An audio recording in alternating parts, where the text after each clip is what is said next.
All right, we're back another Saturday at noon with the Watchdogs on our Black Media Network. And Julius, I think you got a beautiful guest, but tell us who she is. Well, that's Ms. Monica Boles. She's the candidate for the 8th District County Commission seat. So, Ms. Boles, welcome to the Watchdogs. We're happy to have you here today. Thank you, gentlemen, for having me. Appreciate it. Okay. So we want to start off by just letting you tell the people who you are, where you're from, who your people are, what high school you went to. Give us a few minutes and tell us all about you. All of that. Well, I am Laureen Monica Boles. I am a native of Savannah. I am a graduate of St. Vincent's. I'm a resident of Carver Village, born and raised. And I received a scholarship to Howard University. Wow. And that's where I left Savannah to earn a bachelor's degree in civil engineering. I spent 28 years as a stormwater engineer, which is very important to our communities. Yeah. We often talk about flooding issues and other land use issues that impact our communities. So I spent 28 years as a stormwater engineer. I contributed to the Clean Water Act. That was my first job when I got out of Howard University. So, and then I also earned a master's degree in city and regional planning. So wow. I spent another 5 years as a nonprofit executive director. And I'm mostly working on environmental justice issues. Another set of issues that's so important to our communities because we're so heavily impacted. Yeah, so that's my people. Before we go even further, I just want to shout out, I'm also, a lot of people don't know this. I did one semester at Howard, so I'm technically a Howard alum. Okay. I followed one of my good friends, Jeffrey Johnson, up there, but I started Georgia Southern. So Statesboro to DC was quite a lot, but good to meet another Bison. All right. Well, great to see you. Yes, absolutely. Always, once a Bison, always a Bison. Hey, I can do it all. I try to do it all. Let's say that. That's right. Yes. So, a lot of people aren't surprised that I studied engineering, especially water engineering at Howard, because my grandfather, they came out of Yamacraw Village and moved to Carver Village in the 50s.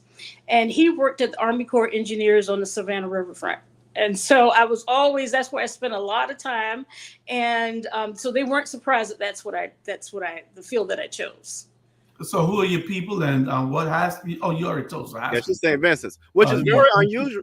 Very unusual. We haven't met candidates that came from private school go play. Yeah, we're not going to hold that against you because the best school in the whole Chatham County would be Woodville Tompkins. I thought he got a W right. Hold that against you. Do you believe it? It's Windsor Forest. He meant to say Windsor. He got the W right. He got the W right.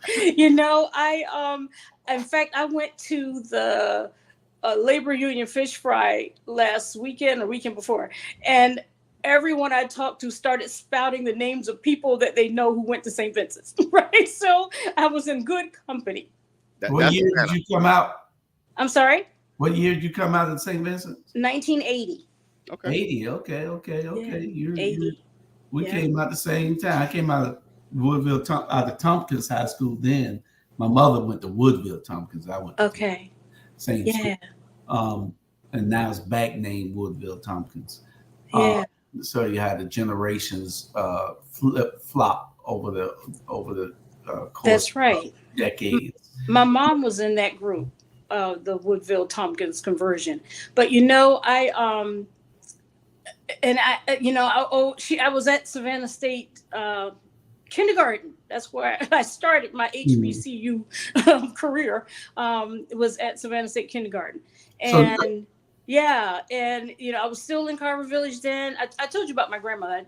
My grandfather. Let me tell you about my grandmother because I would be remiss. So she was a domestic for the Curry family from Curry Cleaners, and we got to know a lot of people. We got to know a lot of people, diverse communities in and around Savannah. Oh, okay. And so are you related to the Boles out of West Savannah? Nate Boles and we have some Nate Boles in our family, but I don't know that I've met them. I met some at the at the fish fry, and we were going to try to find out if there's a connection or not, because it's a BOLES is a very strange spelling. You'll see BOWLES, BOLDS. So most of the ES are related. BOLES are related to each other. Yeah, I grew up with some Boles that spelled their names like that, and Fairwood Homes area in West Savannah. Oh yeah, absolutely. Okay, yeah. Awesome. So, tell us, why are you putting your hat in the ring for this seat? Oh, absolutely. So I'm in my 5th year on the Metropolitan Planning Commission, and I get to weigh in on zoning issues, but I don't always get a lot to say about the infrastructure, whether, I have to follow the law. So I'm approving or disapproving projects based on their merit, but not in conjunction with the infrastructure, the capacity that's available for the development that's being proposed. So I wanted to make sure, and I've often talked to those at the Planning Commission about how do we make the changes that we need. Do we need to change the charter so that we can weigh on the infrastructure? That's mostly my background. Wow. So I want to bring that wealth of experience to this seat so that I can talk about city planning as a whole, what our city looks like as a whole, including the infrastructure projects. So I have reviewed, I was a member of the Planning Commission who reviewed the comprehensive plan, but I don't actually, like I said, I don't actually get to weigh in on whether a project is approved or not because of whether there's infrastructure of capacity or not. So that's why I wanted to run. That's awesome. I definitely would love to spend some time with you and learn from you. Now, I'm big on infrastructure as we look at cities like Savannah, as well as you spoke about environmental justice. So in my thought process of maybe re-entering that space of running for Public Service Commission. But the one thing I want to ask you is, what do you see as the vision for Savannah when it does come to infrastructure? I think we are way behind time, and so what does that look like?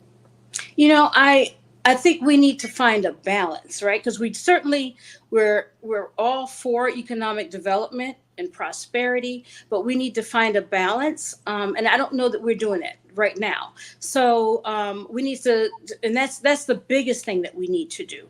I have hosted a Clean Ports Conference before, and that's what we focused on. Yeah. We talked about how important the ports are to our cities and the wealth that they bring to us, but we want to also balance it with the livability for its residents. So we have to talk about traffic and, all those things that come with that growth. And some of that, it's just a part of educating ourselves, the community, the port community. And I did speak with a couple of young ladies who just got hired at the ports, as a matter of fact, within the last year.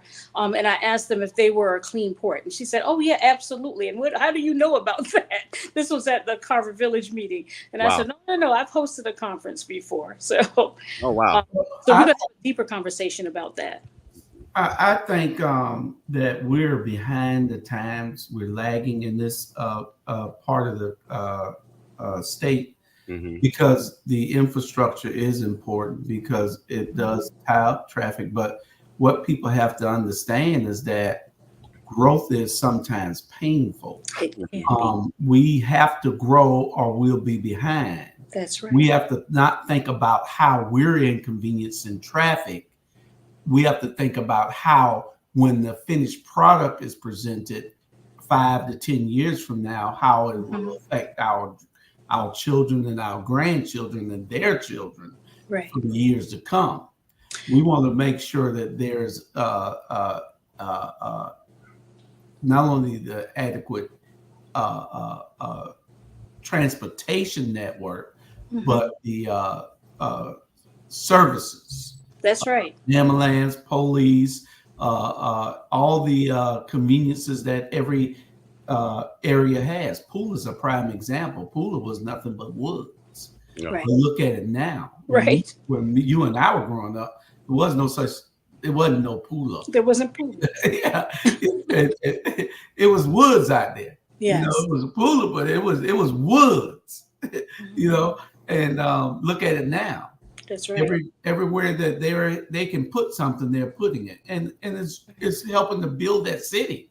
You just have to travel at the right times, I guess, to get there. There's no more mom and pop where you're going to be in the country riding around. you won't that. You got to go to Effingham, and you got to go to Bryan County or somewhere, right? You know. And then, and one way that we can tackle that, I've seen either restricted roads for truck traffic, so it's really only for residents, or there are times there are roads just for trucks, and then there are times when there are also times when it's just roads for residents. So because we don't want to see trucks coming down our neighborhood streets, right? But we have to know that when we're out on the main road that we might run into some truck traffic. And maybe we can talk about truck routing so that there's not such a great impact too. Yeah, that's good. We got somebody that can think like you, running for the seat. But I got 2 or 3 issues. There's one issue, but there's 2 or 3 locations that it needs to be addressed at. And that is the railroad crossing at Rose High School. Yes. In Garden City. Yes. The one on President Street going toward Tide. That those are 2 critical points in the county, and it has to be addressed. I know we had the commissioner on here a couple of years ago talking about this same issue, because you could sit there in traffic for 45 minutes and then traffic is backed up from Port Wentworth to West Savannah. That's right. And I've been stuck in both of them. Yes. Yeah. Yeah. And so, and they were saying that it's going to cost $50 million to clear it up. Well, that's what we pay taxes for. That's right. That's right. Somebody needs to be working on this now. Lives are at stake also, because those calls for service from the ambulance and the police can't get through because the train is sitting on the track for 25 minutes. Yeah. That's right. And there's a third one on Louisville Road at Telfair. Yeah. That's another.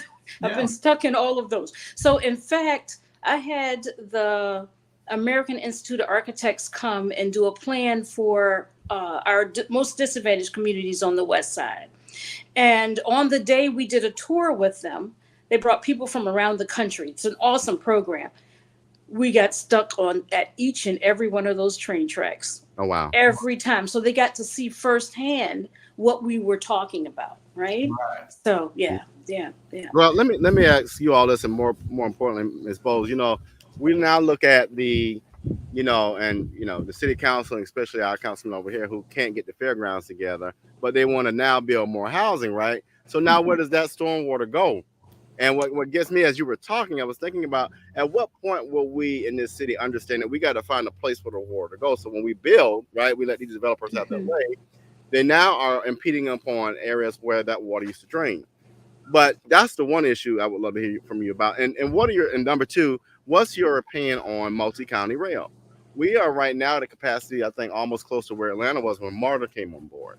And so when will we look at a system where we have multi-county rail that goes all the way up to maybe Bullitt County, comes around Bryan Liberty, up through Scranton to Chatham? So I think we're there, but what are your thoughts on those 2 issues? Oh my goodness, let me tell you. So on the first one about stormwater management for projects where we right now don't have a place for stormwater to go, there are cisterns you can put underground on roofs. I worked on a project with Lowe's. Shout out to Lowe's, right? With Lowe's Home Improvement Center. They actually built a cistern to store all of the stormwater off of their parking lot in their building, and they used it in the garden center, right? So they use a lot of water for that on a daily basis. So you can actually store the water and send it out at a time when there isn't a storm, so there's not overflows, or you can reuse that water in another capacity. And then you asked about transportation. Yeah. So that was my multi-county rail was my master's thesis, right? So we looked at no joke. I think we got a mayoral candidate. Go ahead. I worked on, it was called the Plan for 2050 for America, though. So there were about 15 of us working on the plan. We were in Philadelphia at the University of Pennsylvania, but this concept got picked up by universities across the country, and Georgia Tech is who picked it up in this area. We talked about just what you're talking about, multi-county, right? So we talked about transportation, what cities should be working together our purpose was to build more economic opportunities in regions. And so it's called the Mega Regions Project, Plan for 2050, America 2050. We linked from Boston to, I think it was Richmond, Virginia, so they could have high-speed rail, right? And there's a good portion of that already has high-speed rail, especially between DC and New York. Then there was some out in I think down on this end, it was Atlanta, Chattanooga, and I can't remember the other states. So yeah, we were talking about regions, cities that had a lot to offer. And if they were linked by high-speed rail, we can improve our economic prosperity across the nation. Awesome. Well, we're going to take a quick commercial and we'll be right back. Absolutely. And we'll get a couple of more questions out of you. Okay, sure.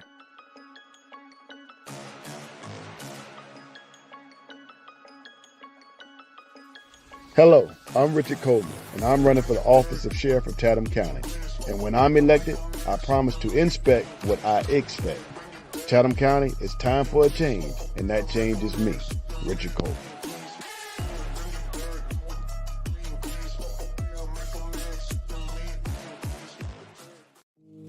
Transformative, that's what Sonia Jackson is. Creative, that's what Sonia Jackson is. Compassionate, that's what Sonia Jackson is. Leadership, that's what Sonia Jackson demonstrates. Dedicated, that's what Sonia Jackson is. In Chatham County, there's never been a tax commissioner like Sonia Jackson. She has made the office more accessible, more consistent, more convenient, and more service-friendly. Let's keep Sonia Jackson while she takes the tax commissioner's office to new heights. On May 21st, cast your vote for a great public servant. Vote Sonia Jackson for tax commissioner. All right, we back. I was going to ask you what makes you think that you're the better candidate, but hell, right. you got my endorsement. I don't need to live over there. I'm going to up for you. I don't think the other two candidates can even stand in your light. You're the most qualified for that position. I mean, if we're going to go with somebody who's going to go in there and try to help elevate the commission. One of the things that I want to do, I want to make sure that you're a leader and not a follower. Yeah. You get people in these positions and then once they get in, they want to follow everybody and then go along just to get along, instead of being the leader for the people, not worrying about whether you are going to be reelected or not, or whether you're going to be elected or reelected, or whether people are going to like you. What you're there to do is what's right for the community, especially our underserved communities. Right. Oh, no, certainly not a follower, right? So from the beginning, I am an only child, right? So already not a follower. But I have, I thought about times when I have voted against gone against the popular vote. I never consult with the person who sent me to the MPC. We might talk about what we think are the important aspects of a project. And then, she was like, this is what I think, right? And then, but you have a voice, you have your own voice. Go ahead and vote the way that you want to vote. And I have gone against the popular vote and I've gone against her vote. So I'm certainly not a follower. Okay. Robert? Yeah, no, I think I can agree with everything. I am very impressed. I think honestly, and I'm not just saying this, of all the candidates, including myself, in the last 2 years, you are ready for this role. Oh, thank you. I appreciate that. I so appreciate that. Yeah. From your lips to the voters' ears. Right? You can use that clip. I'm extremely impressed. Well, the thing is, who's running your campaign? Me. And I have some friends who are behind the scenes. They have full-time jobs. And so I've been doing a lot of work. Well, I see your signage up all over and it looks awesome. Your signage looks like, it's very well put up like I used to do it back in the day. even though we advanced to a different method now. But I got some people that you probably want to talk to, because if it goes into a runoff, which I think that it will be in that particular race, I'm hoping that you could win straight out, because I like your resume. Thank you. But if it's a runoff, you're going to really have to really get back out there and do that work, that grunt work, because it's hard getting people to go back out. But I think, well, they're not going to wait, Robert, until that runoff will be 30 to 45 days later, right, or something like that. Right. Mm-hmm. Yeah, that's correct. So because there's 3 names in it, the 3 of y'all that are in it, your two opponents and yourself. And I'm in politics. None of them are really heavyweight. None of them are really they're not coming on with us, Robert. None of those, they're not real heavyweights. But none of the 3 of y'all, being that because I'm in politics, so I would tell you that, well, y'all are. But that's right. That's why I figure it's going to be a runoff, and so we'll see in about 30 less than 25 days or something. That's right. That's right. Robert, you got another question? No, I think I'm good. We can maybe have you back though on another show. But pleasure to meet you, and hopefully we can work together, or I can learn some stuff from you, especially around your environmental justice part. Well, I got a couple of more questions. Okay. I'll guess they scheduled to come on in about 6 minutes. Did you give us a couple of things that you were ready to work on as soon as you? I wasn't listening good. Did you give us two? Right. So in fact, just like you said, I hope my platform speaks to my experience. So certainly environmental justice, right? Mm-hmm. It was Senator Cory Booker, who sent the Environmental Justice Act in its draft form to my office, and a team of us worked on it together. We convened at least 20 or 30 environmental justice leaders from around the country. And the language that I contributed, if you can guess, it was infrastructure. It was equal access to infrastructure. And so that was, I spoke about everything from hog farms in North Carolina, right? Because they were more concerned about land management and the exposure from toxins there. The act was already heavy on air quality, and I also included some language on citizen science and citizens engagement and stormwater management. So environmental justice is one platform. Housing, our ability to thrive in place. I've raised $13 million through my church to build 75 units of affordable housing.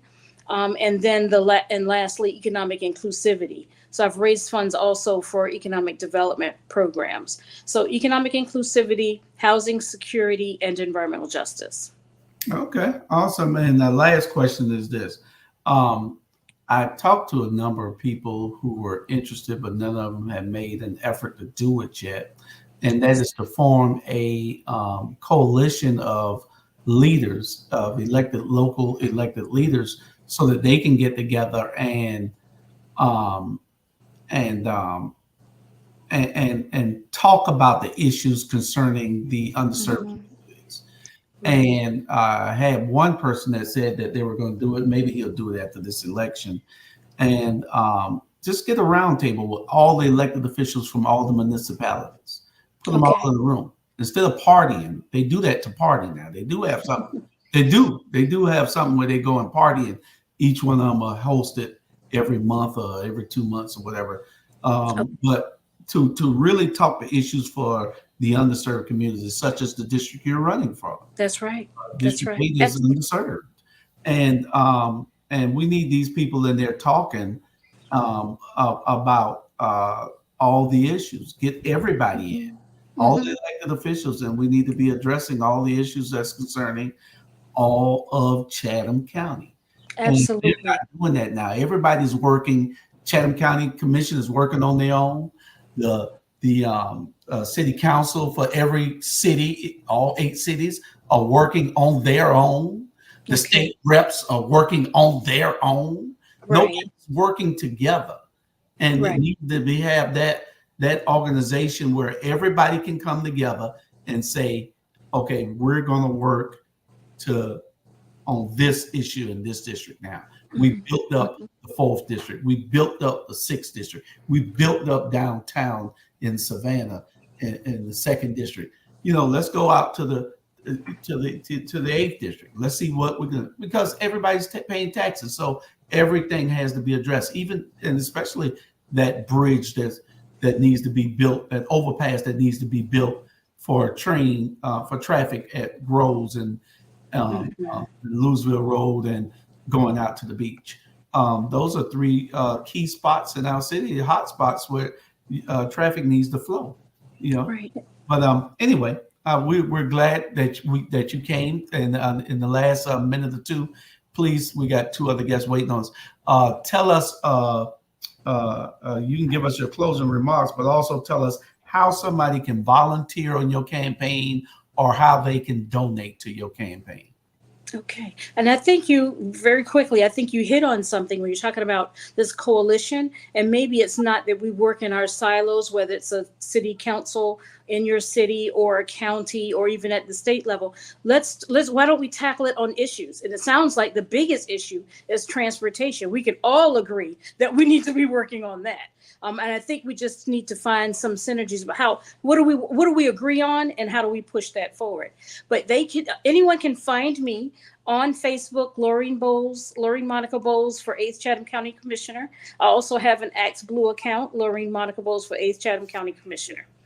And my telephone number, email address, 267-207-1558, and Laureen Boles at gmail.com. Okay. Thank you so much for having me.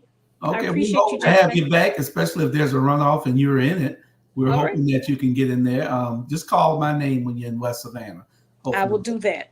I will do that. So Julius Hall recommended me. All right. Don't run away from me now. A lot of people run from me because I tell the truth. A lot of people run away from our platform because we tell it like it is. Yes. And so if you run away from me, they'll find you. You still be running later on. That's right. Okay. Thank you, so gentlemen. we appreciate you coming, and we got our other guests coming on. We'll be back in 1 minute with them, and we'll be calling you to see whether we can get you back on. All right. Thank you. All right now. All right.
Hi, I'm Katie Brewington and I'm running for Magistrate Court Judge.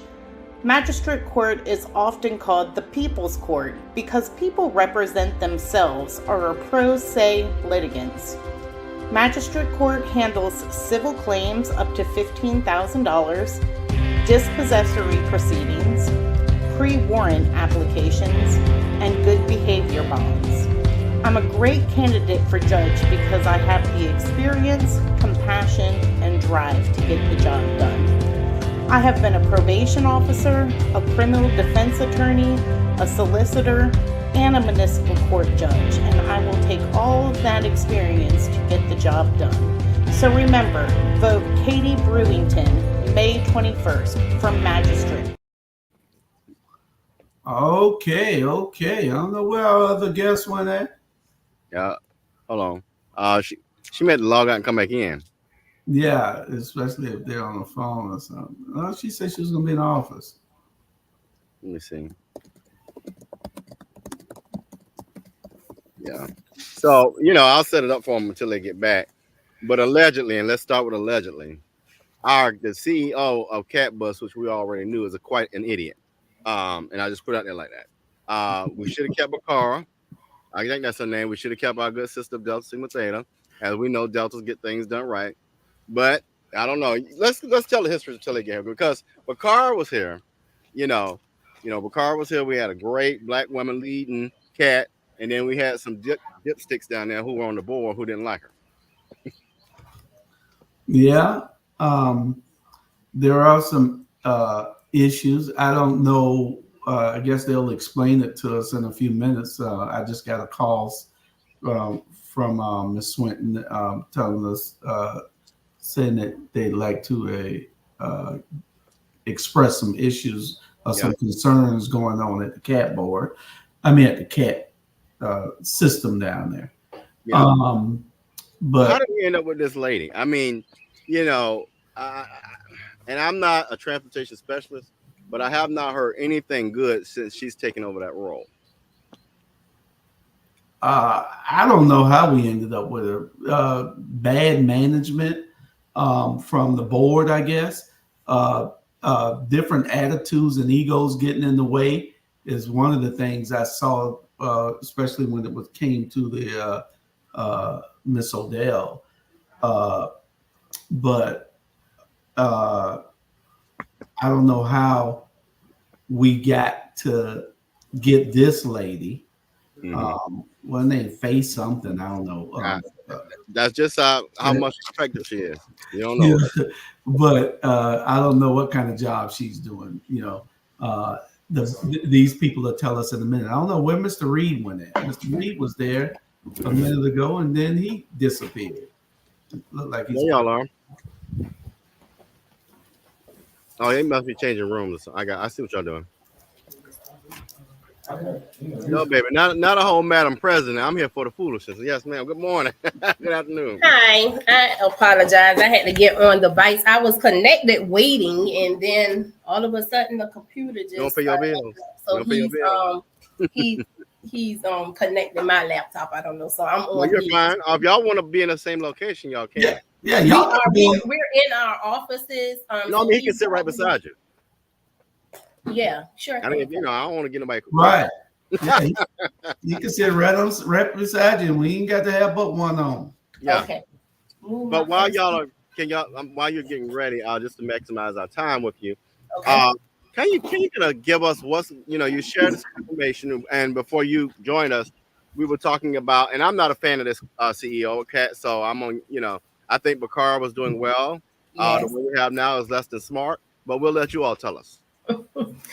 Where what happened was on Thursday evening, I received a call at around 9:00 p.m. stating that CAT did not have any insurance on the CAT Connect, which those are the vehicles that now take our seniors around, and the CAT Smart, which is what she started for the microtransit vehicles, that they were uninsured.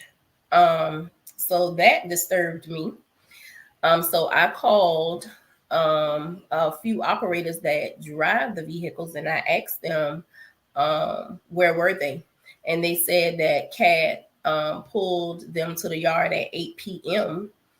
and stated that something was wrong with the vehicles. So I said, okay. So the next morning I arrived to work because I also drive, but I drive fixed route. So when I arrived to work, I saw the operators for CAT Connect and CAT Smart sitting inside of the break room. So I asked, why are you sitting here? And they said, because they said something's wrong with the vehicles. So I said, okay, so this is getting fishy. So then I get a call. I start calling around, and I find out that yes, the vehicles have been they're not insured and never were. We've had these vehicles since October 2023, and the first vehicles that started driving our seniors came out January. And the second one, we were on TV launching microtransit on April 1st. So that means from January until 10:30 Friday morning, our operators have been riding our seniors plus the public at large around on Savannah and Chatham County streets without insurance. I'm kind of puzzled. You got to get a tag. Now you're able to get tags without insurance now, because you can go to Kroger and just pop in something and get your tag. You don't have to show insurance like you used to be able to do. So they got the tags but didn't get the insurance. Well, how could a county government, a quasi-government agency, not have their vehicles insured? That's a good question. How many vehicles are we talking about? You're what is that about? It's 10 drivers. So how many vehicles is that? 5 on Cat Connect and 4. Yeah, 9. About 9. 9 vehicles and none of them insured. No, they just got insured. She sent an email at 1 something, because what happened was I was so furious because anything could have happened. You see what I'm saying? Right. It could have been an incident, an accident. A senior could have failed. Somebody could have got ran over. It could have been a fatality.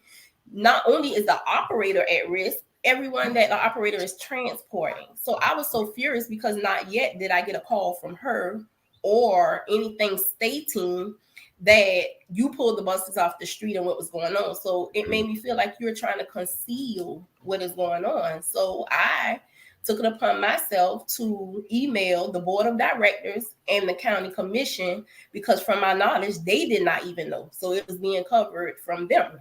Well, I know we talked yesterday. If you all, because this is a very important piece, what is the standard operating procedure?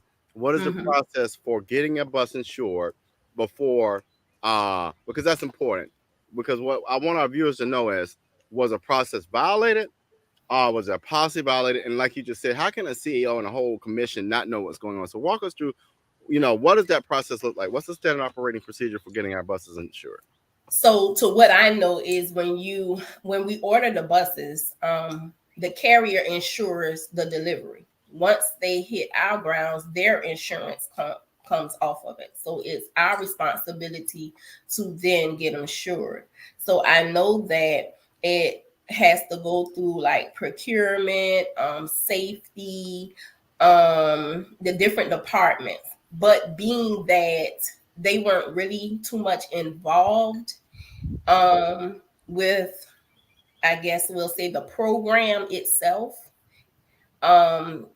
the heads, I'll say the leaderships, the senior leaders were more involved than the lower management. Right. So I guess they just did everything moving fast and did not even think about or get insurance on the vehicles. So it's like they dropped the ball. They was more concerned about launching than anything else.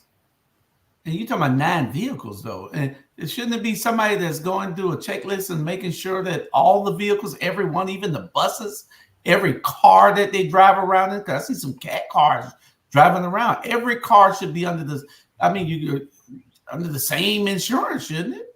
Well, they are. They're all under the same insurance. It's just that when you get new vehicles, you have to insure them. You have to add them on there. And I feel like I told the news, when you are the head, if I'm the head of an organization, it's my responsibility. I cannot pass the blame on everybody else. It's my responsibility to make sure this union runs correctly. That's my responsibility. No matter what I designate out, I must be the one go back to make sure it's checked off and it's right. So I expect the same from the leadership there. It's not the tails, it's the head. The head has to be responsible and take accountability. So let me ask this question. I think Chatham County, the school board, uses a different type of process for insurance. For risk management. So that's what we're talking about, risk management. Is there another way that they could have done, instead of insurance, like the different risk management options out there. Is there a different way that you all have seen that you would prefer, or just talk us through that? Because I'm thinking, well, maybe they could have done it differently and avoided all this confusion. They could have. With The process that we had in place prior, the head of maintenance will be responsible for getting the tags, making sure the insurance is in the vehicle. Once they did their background check, so the maintenance department gave it the safety. Right. So everybody passed the buck. Everybody's going to pass the buck with this situation, because somebody got to be held accountable. No, but see, being that its structure is different from what we had in the past, and it was restructured. Nobody is communicating at this job. Every department is like sealed off unless that the specific person or something wants them brought together. So it's like everybody's doing their own thing. It's not structurally aligned. I get that. I get the internal piece, right? So I do know, like with Chatham County Bus for the school system, they use a risk management fund per se instead of insurance. Are there those types of options that I'm asking, like that could be employed, right? Instead of an insurance, could we have maybe a risk management fund for that, or a different type of system operation? Well, she would have, the head would have to implement, but no, we don't have that. We have procurement, but we don't have that. We have reserve, funding, but she in the email she got a process. And now that all this has happened after 1 p.m., I did receive an email from her stating the process that she has implemented now. So now she has a process that will be thoroughly checked. Well, should that process have been in place all the time? Because I don't like talking about people's management, but when there's been so many issues there at CAT since Miss, what her name, Faye something? Miss Faye DeMassimo. Yeah. Faye who? DeMassimo. DeMassimo. Since Miss DeMassimo took over, there's been a lot of issues there, and I understand that the bus drivers are not happy. I understand that the union is not happy with her performance, and they got rid of Miss Malden, Bakara Malden, for less than what this woman is. This woman has a history right now of just a whole lot of mess ups, and nobody's checking her.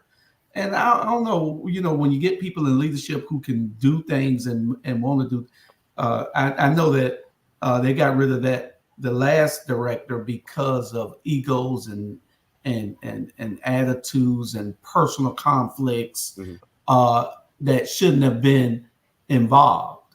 And it's just poor leadership.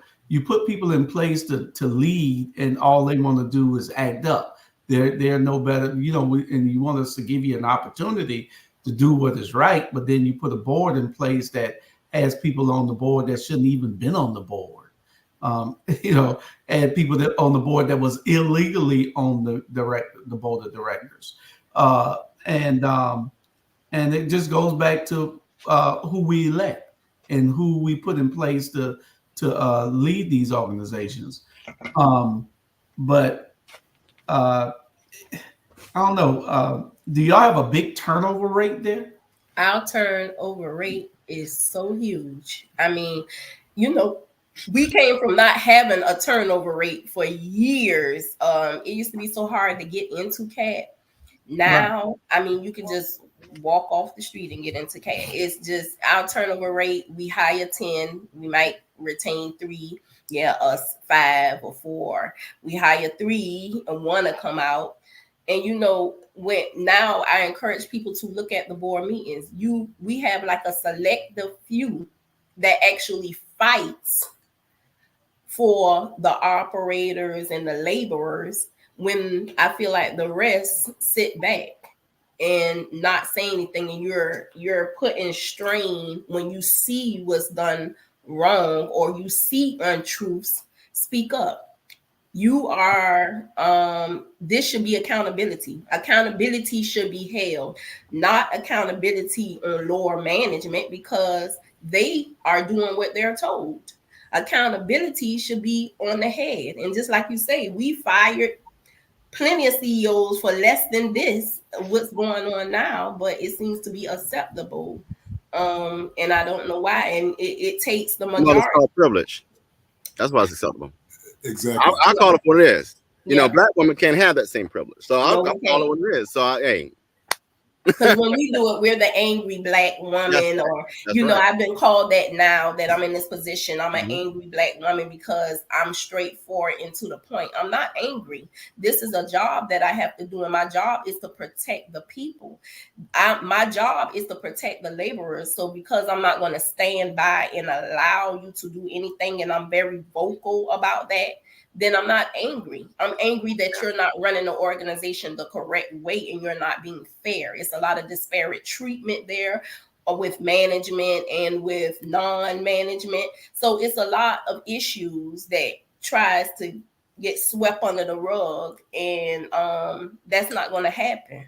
Yeah. Like, And I right. want and I want to point this out because I'm not never gonna let it go. Let you like you said, when you stand up, you become an angry black woman.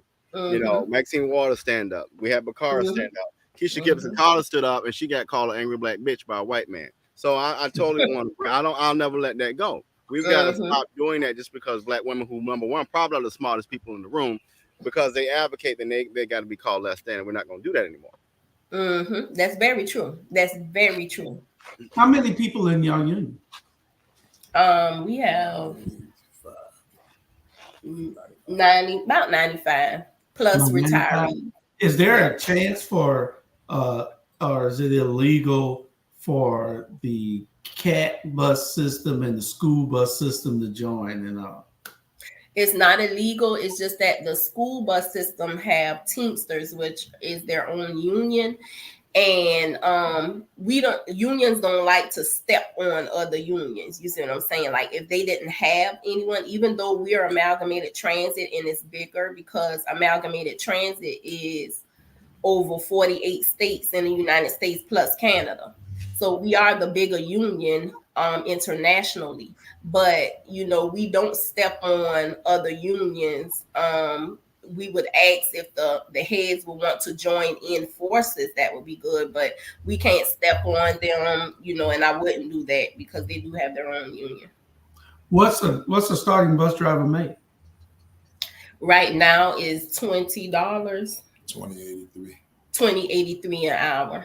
Okay, well then the school systems need to be training bus drivers also for these jobs. You know, Yeah. training for auto mechanic, they training for firemen, they training for pilots, and this is a needed service also, as being that the turnover rate is so high. But you know, that's just something that needs to be addressed. But we do need to find out from the county commission. See, the thing is that nobody's saying anything and nobody's checking these people. What we do on this platform with all our shows, we have over 20 something shows, and we check everything. We don't care what nobody say. This is what we do. And we got to get politicians that have that same attitude, you know, and that's who we need to start electing. You know, we are electing our friends just because they're our friends, and then they get in and they sell out instead of electing people who are going to do the right thing. You know? And see, I told I stressed to my union members, and that's why I urged them to look at, you know, board meetings. You have to see who is actually fighting for you, and you have to keep that in mind when it's time to go to the polls. These people are running for office, but if they don't fight for you on the board, why would you elect them to a higher position if you don't see them fighting for you now? You have to speak with your family members. The reason that the stuff with Bakara blew up the way it did, because Bakara was respected and engaged with the operators and the community. So the operators really stood up because we are kin. Savannah small. Everybody's kin. Everybody's family is big. I come. My daddy is outside out of West Savannah, so I'm kin to most people on the west side. Then I have. I know that right when you come around there. Yeah, so we are huge.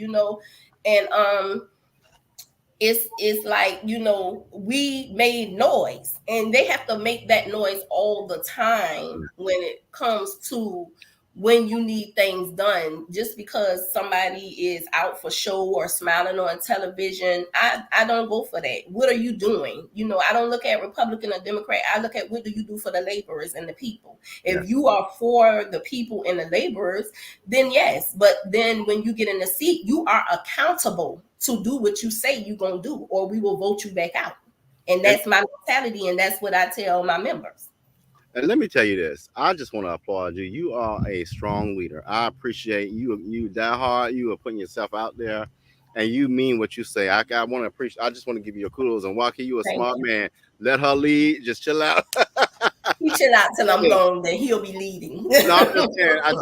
My daddy always said. When black women talking, just shut up and let them do it. I mainly do all the politicals. Yeah. I mainly do all the political aspects of it. I believe you don't even remember me. I interviewed you. I interviewed you with the. I do. Savannah CLC, and we I remember you now. Yeah.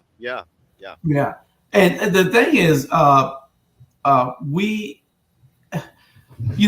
protest and we advocate for a day or two. And that's one of the things that we're trying to get people to understand.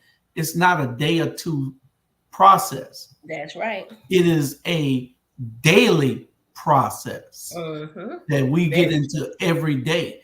We don't stop here in what we do. Every time there's an issue, we keep bringing it up, but we can't do it by ourselves. It takes y'all to be listeners of this platform. It takes y'all to be sharers of this platform. It takes y'all to be an organization that is united. You can change things. You can make, just like all these other unions got these people coming before them, interviewing them. Y'all can make people really respect all the unions by being together and understanding that, well, if you're not going to do what we need you to do for our workers, or you're not going to do what's needed to be done for this community, then we're going to be against you. We're not going to be for you. We're going to be against you. And that's what these unions and these different organizations need to do. Some of our organizations have been watered down and so weak, and like the NAACP. And I know my good friend Chad Mance is running it, but I tell it like it is, and he's a good friend of mine. And I know his hands are tied because you still got the old guard pulling the strings there. There's a lot of stuff that needs to be done, things that need to be addressed. Have you seen the NAACP addressed anything lately? We got issues. Nothing. And I can remember when they were on when our people had problems. Correct. And it's like, we have no help. I hear people say at CAT workers, and they're like, we went down to the what's the one on Hodson Memorial to complain. The EOC, and then nothing's happening, and I put in something a year ago, and then they say they're short-staffed, but these are problems that need to be addressed. We need people in place. You have to have help, and this is just where our leadership is. Do not sit on these seats and not do anything. I'm sitting back now because I want to see what's the repercussion, because I want to see if this is taken lightly. A couple of our board directors, which are females, responded. They are the only ones responded so far. I put the whole county commission and the whole board of directors on the email, and they did respond thanking me for, letting them know what was going on. And just as I said, everybody should have been responding saying thank you. But then, it makes me sit back to see, what are y'all going to do? What's your next step? Is this okay? Is it acceptable? Do we just sweep it under the rug? I just don't know. I think had I been another race and a man, then I would have been okay. I'm just a powerful leader and I'm just standing up for the people. But when I'm a Black woman, I'm angry or I'm mad or I'm retaliating. I have no reason to retaliate. I have a job to do. My personal and private life and my job description is two different things. So Chatham Area Transit needs a lot of work. And the way to overcome that is by unity. You got to have some type of unity so you can speak. Being a Black woman, they're going to listen to you. They're less likely to listen to you before they listen to a white female or a white male. They disregard it because they know that, well, they'll put the complaint in, but there's no follow-up.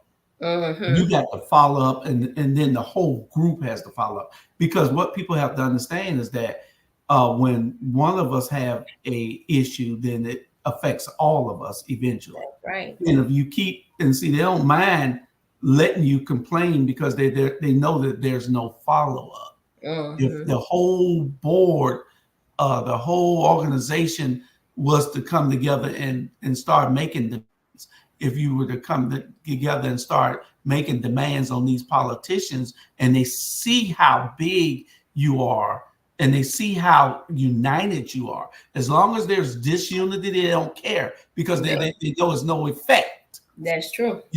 So they don't care. So they can disregard you. It's a deaf ear that you're talking on.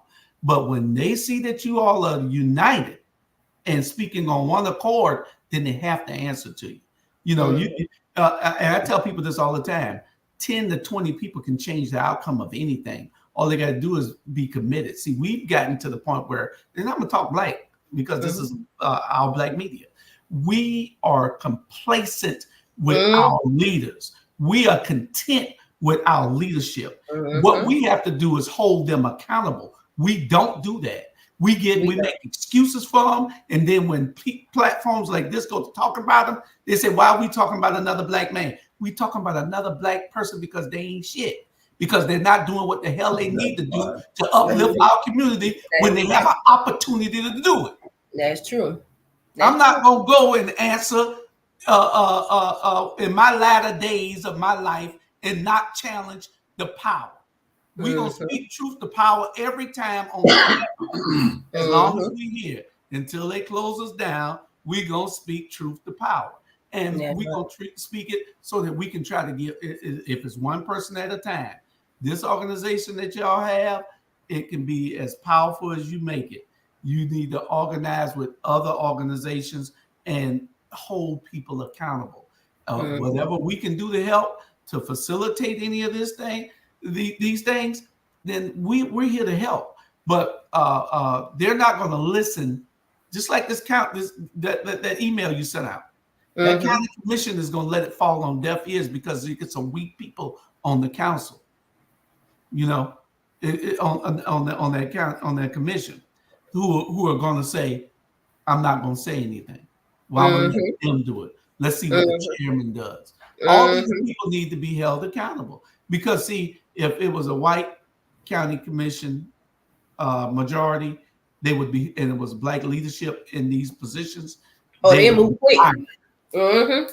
They would have been fired. It wouldn't have been no ifs, ands, or buts about it. That's a Georgia law that is broken. If you knowledgeably know that you are breaking the law, that's in contracts of chief executive officers. So you sent an email saying at 4 p.m. Thursday you knew, but still yet our buses were not off the street till 8 p.m. coming into the yard. So that's a 4-hour window. Do you know what can happen in 4 hours while you are operating a vehicle with people's lives on it? I don't think they would have thought the seriousness of this unless something really bad would have happened. And it's just thanking God that nothing did happen. But I'm just like, are they sitting actually realizing, some of them, how serious this is? That's 4 hours. That's 4 hours that no one contacted our board of directors. That's 4 hours that nobody contacted me. I didn't get contacted or get a word until the next day at 1 p.m. after I sent an email at 10 a.m. So that shows me a lot. Yeah, it shows that we have people in place that are scared to lead. They're scared to say things. We didn't put you there just to sit there and look pretty. We didn't sit you there so you can sit there and just hold a seat. We put you there so that you can govern. And you can't be scared to govern. You got to be able to speak up, and no matter what the consequences are, you were put there by the people. So when you're in these positions, you got to be able to lead.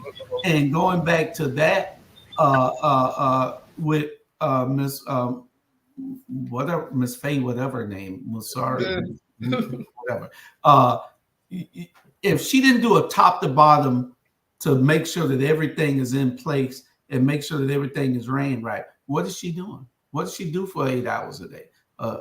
You got a job to do. Every department need to be in check. Everything needs to be ran correctly.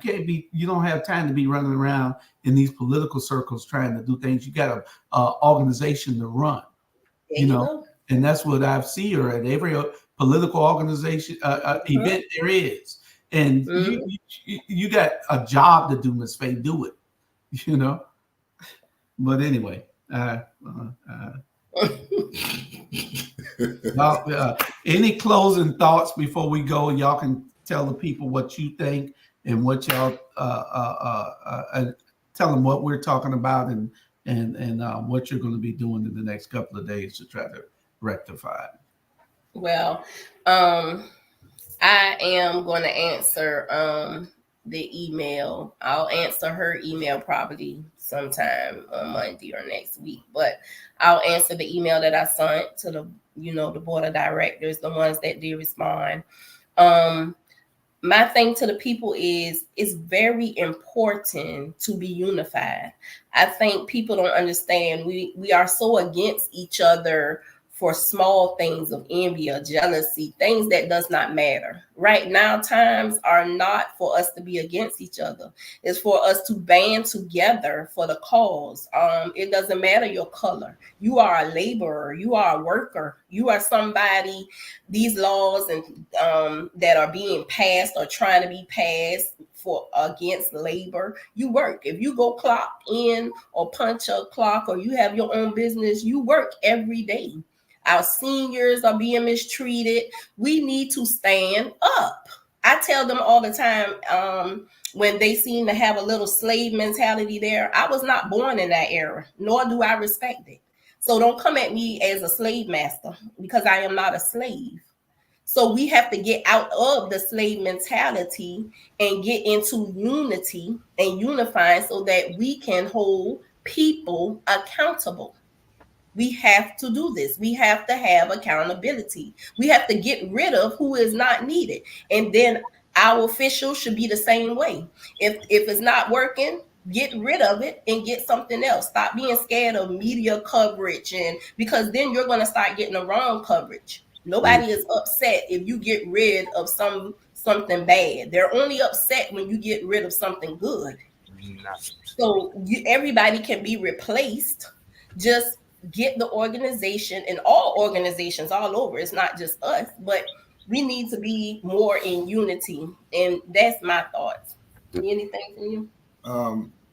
Dr. Bryant and Julius, y'all hear how she sounds? Y'all know she's going to international. She's going to be international. We're going to claim that. Oh, no. If you don't do that, you're going to run for local office. So you better pick your choice. No. I don't even want to. I just want to get these people where they need to be. And then you're too smart, you're too gifted. You got an anointing on you. Yeah, I hear that a lot. I've heard that since I was young, but I'm just passionate about what I do. And, I come from a long line of strong Black women. And I mean, I'm just not going to sit down. It doesn't matter the consequences. Somebody asked me the other day, do you think you'll get fired for going on the news? I said, I am God. God put me here. I don't care about man, politics, power. All of that is not above God. You have to take accountability for what you do. So if God remove me, then it'll be His will. I say I don't work or stand down like that. So no, I'm okay. All right. Well, anything you got, Julius? So we ready to roll out of here? Yeah. We'll have y'all back with an update probably in a week or so after you see what happens, and we can go from there and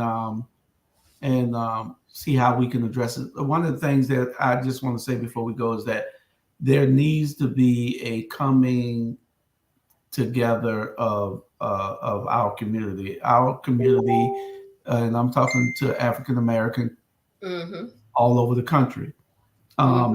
We're the most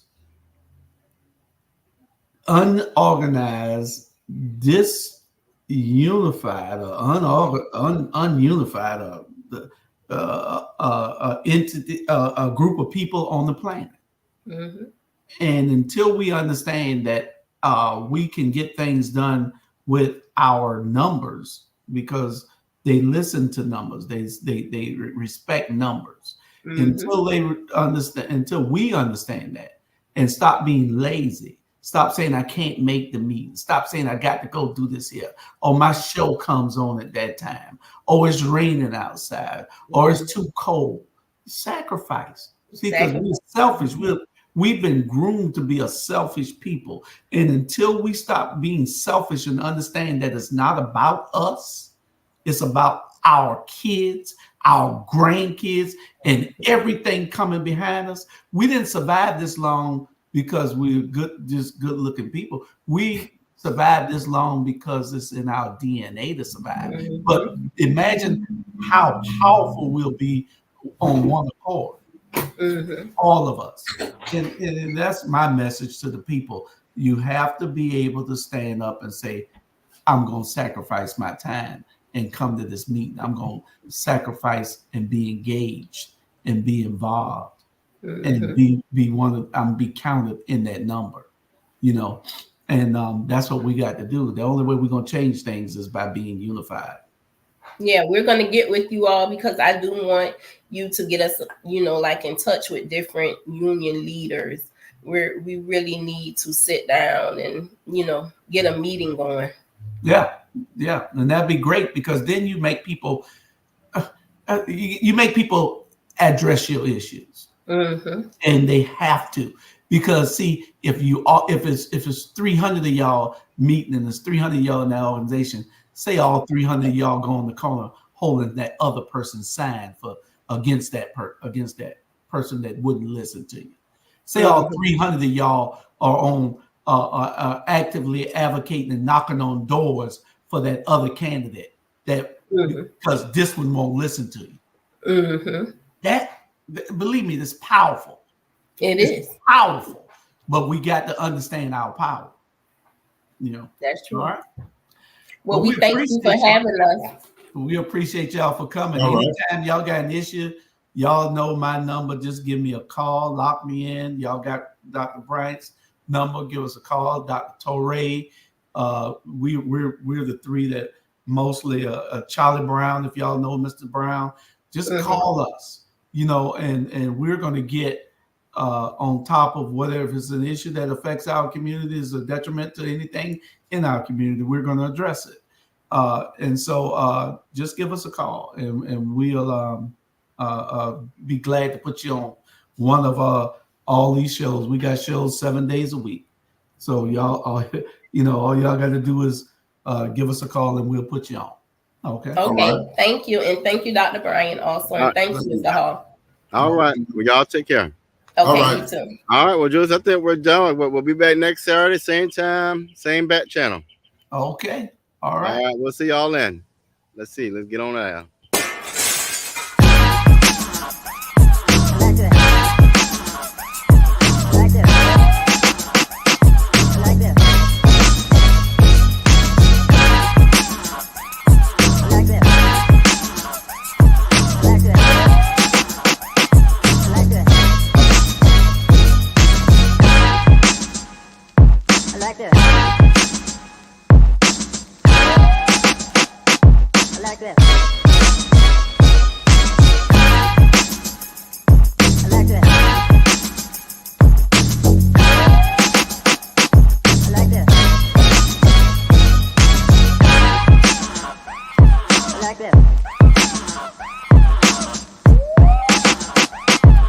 Good.